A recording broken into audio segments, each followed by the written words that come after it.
ભારતમાં જાહેર હિતની અરજીની વિભાવના નીચેના હેતુથી દાખલ કરવામાં આવી હતી.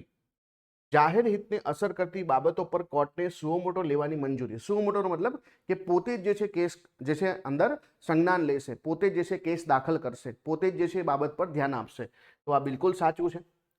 સમાજના આર્થિક રીતે નબળા વર્ગો માટે કાનૂની પ્રતિનિધિત્વ સુનિશ્ચિત કરવું, કે જે લોકોની પહોંચ નથી કાનૂની પ્રક્રિયા સુધી, એમને કાનૂની પ્રક્રિયા સુધી પહોંચ આપવાનું કામ છે. તો એ પણ બિલકુલ સાચું છે. અસરગ્રસ્ત સમુદાયો વતી અરજીઓ દાખલ કરવી, બિન સરકારી સંસ્થાઓ અને કાર્યકરોને સક્ષમ કરવા, જે ખાસ કરીને જે એનજીઓ છે, બરાબર, આ બિન સરકારી સંસ્થાઓ એનજીઓ અને જે પણ કાર્યકરો છે એ લોકો માટે કામ કરી શકે. જે અસરગ્રસ્ત વ્યક્તિઓ છે, જે ખરેખર ન્યાયપાલિકા સુધી પહોંચી જ નથી શકતા ન્યાય લેવા માટે, એમને ખાસ જરૂર છે, તો એમના વતી આ લોકો જે છે અરજી કરી શકે. તો એ પણ બિલકુલ સાચું છે.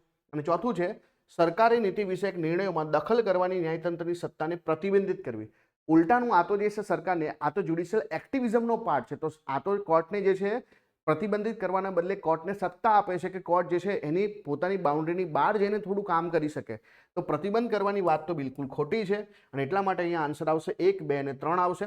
તો જવાબ તમારો છે ઓપ્શન નંબર એ, 1, 2 અને 3. તો option number A is the right answer.